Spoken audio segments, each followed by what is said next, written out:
दुंदुभि, ये दुंदुभि प्रातिहार्य होता है, नगाड़े बोलते हैं उसको हिंदी भाषा में।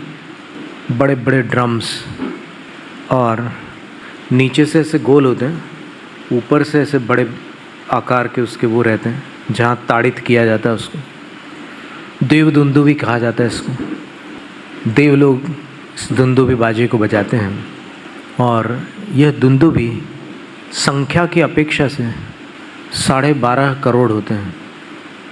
तो जब भगवान समवसरण सहित कहीं विराजमान होते हैं तो वहाँ ये नगाड़े इतने ज़ोरदार बजते हैं, दूर दूर तक, जहाँ जहाँ तक नगाड़े की ध्वनि जा सकती है वहाँ वहाँ तक के लोग सचेत हो जाते कि अरे ये इतने दमदार नगाड़े और इतने सारे एक साथ कहाँ बज रहे हैं।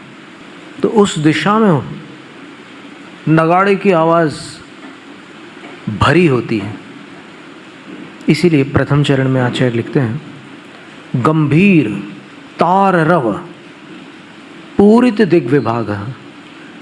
गंभीर और तार रव का अर्थ होता है उच्च ध्वनि के द्वारा पूरित कर दिया है दिग्विभाग को जिसने, अर्थात दुंदुभि वाद्य अपनी गंभीर और उच्च ध्वनि से उस दिशा के भाग को पूरित कर डालता है जहाँ भगवान विराजमान है। जिस दिशा में भगवान का समवसरण है वहाँ पर वो नगाड़े बजते हैं तो वहाँ से आवाज़ यहाँ तक आती है। तो उस दिशा का जो विभाग है उसको नगाड़े की ध्वनि व्याप्त कर लेती है, भर देती है।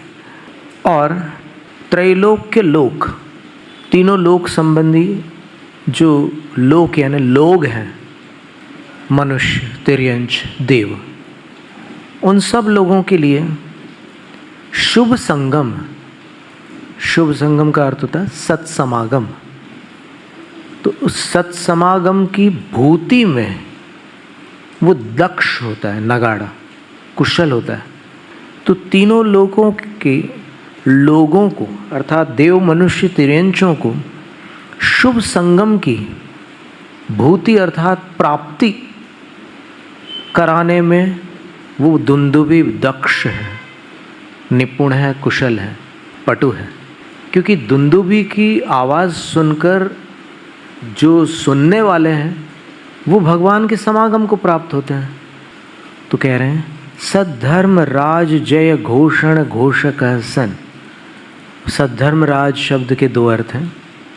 सद्धर्म राज का एक अर्थ तो है समीचीन धर्म के जो राजा हैं, स्वयं तीर्थंकर भगवान है, और उन्होंने जो जय विजय प्राप्त की है उसकी घोषणा का घोषक यह दुंदुभि वाद्य है।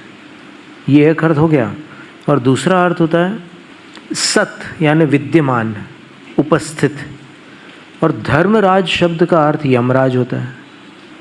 धर्मराज शब्द का दूसरा अर्थ है यमराज।